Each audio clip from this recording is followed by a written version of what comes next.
Hey guys, today we're going to talk about evaluating expressions using the substitution method.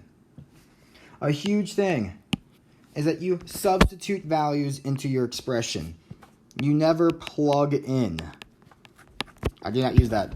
So you say you substitute a value into a variable. To evaluate an algebraic expression, you use the substitution method.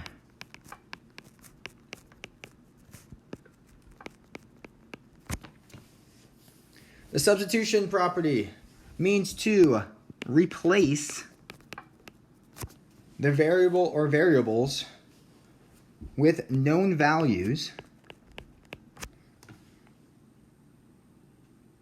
and then use the order of operations.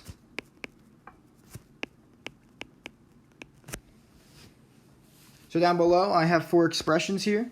We want to evaluate them when we know that x is equal to 3. So if I have the first one here, I have x plus 4. If I were to substitute 3 in for x, I would have 3 plus 4, which is equal to 7. And the second one, I would have 9 minus 3, which we know is 6. 5x really just means 5 times x, or in this case, 5 times 3. And then the last one, 27 divided by 3, negative 9. So again, all we're doing is taking our x and just replacing it with our known value. If we look at this next one down here, I'm looking at for when squeaky x is equal to negative 2. So I have 2x plus 5. I'm going to go ahead and replace the x with negative 2. And then I have to use order of operations to simplify. I know 2 times negative 2 is equal to 4. Negative 4. And then negative 4 plus 5 is equal to negative 1.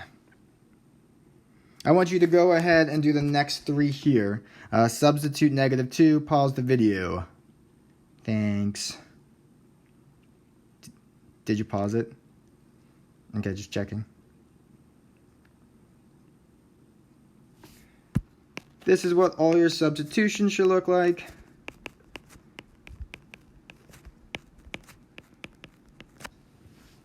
And then using order of operations, you should have gotten negative 5. Well, not negative, positive 5. For this one, you should have gotten 24. And then this one, you should have gotten positive 11. For 1, 2, and 3 here, we know that k is equal to 2m. That m isn't supposed to be there. We know that k is equal to 2. Why are there so many mistakes here?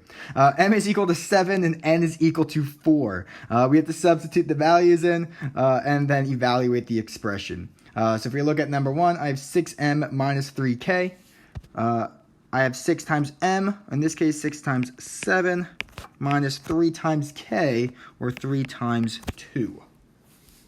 Then I can go ahead and use order of operations. 6 times 7 is equal to 42. Minus 3 times 2, or 6. Now I can go ahead and subtract those boys. I get 36 as my answer. Go ahead and do 2 and 3. Pause the video. Pause it. Pause it. Okay, pause it. I have m times n over 2. If I were to substitute this, m is equal to 7. I'm multiplying that by n, which is 4, dividing it by 2. I have to do grouping first, so I'm going to go ahead and simplify the numerator. 7 times 4 is equal to 28, dividing that by 2. 28 divided by 2 is equal to 14. And then in number 3, I would have 7 plus 2 times 4 minus 2. Using order of operations, I'd have 7 plus 8 minus 2. And then I can go ahead and combine my like terms, which is equal to 13.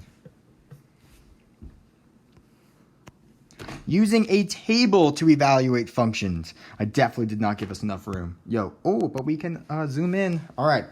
So we're going to find out what y is equal to when x is equal to negative 2, negative 1, 0, 1, and 2. And we can do this by making a table, an xy table. So when x is equal to negative 2, I'm going to go ahead and substitute negative 2 in for x in my equation. So I would have that y is equal to 3 times negative 2 plus 7. I can go ahead and do order of operations. 3 times negative 2 is negative 6.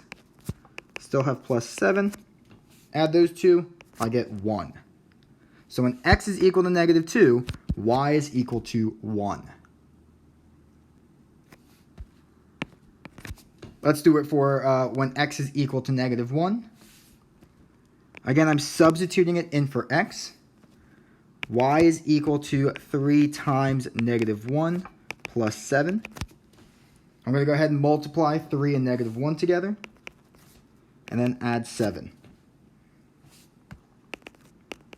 So when x is equal to negative 1, y is equal to negative 4.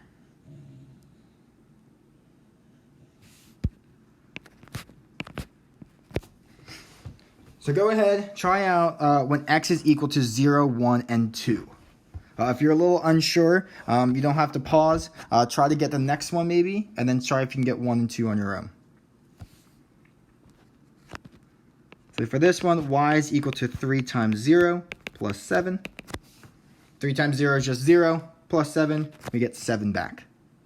So when x is equal to 0, y is equal to 7. For my next one, I'll have 3 times 1 plus 7. 3 times 1 is 3. I still have to add that 7. When x is equal to 1, y is equal to 10. And then for this last one, I have 3 times 2 plus 7.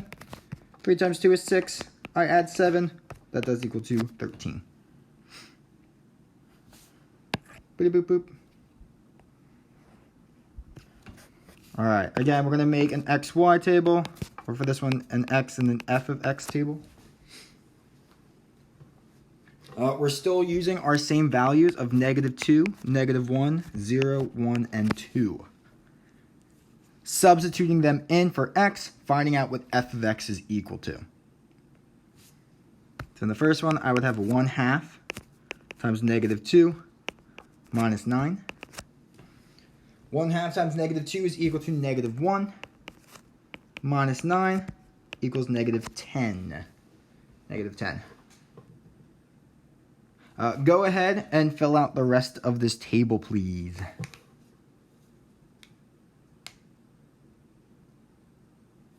You should have gotten the answers of negative 9.5, negative 9, negative 8.5, and negative 8. If you have any questions on how I got those, please send me an email. And then we have the last one. W is equal to x plus 5 divided by 2. Again, we're going to make a table. X, W. I know that these are my values. I'm going to substitute negative 2 in for x. I'll get negative 2 plus 5 divided by 2. Negative 2 plus 5 is equal to negative 3 divided by 2. You can just leave it as negative 3/2. Go away. For the next one, I have negative 1 plus 5 divided by 2. Negative 1 plus 5 is equal to 4. Well, that last one's not negative. You guys should have told me. Why didn't you raise your hands? Negative 1 plus 5 is equal to 4. Divide that by 2. We can simplify that one, though. 4 divided by 2 is equal to 2. Go ahead, please, and do 0, 1, and 2, please. For 0, you should have gotten 5/2. For 1, you should have gotten 3. And then for 2, you should have gotten 7/2. Again, if you have questions on how I got those, please send me an email. Alright, you got work on Schoology now. Bye.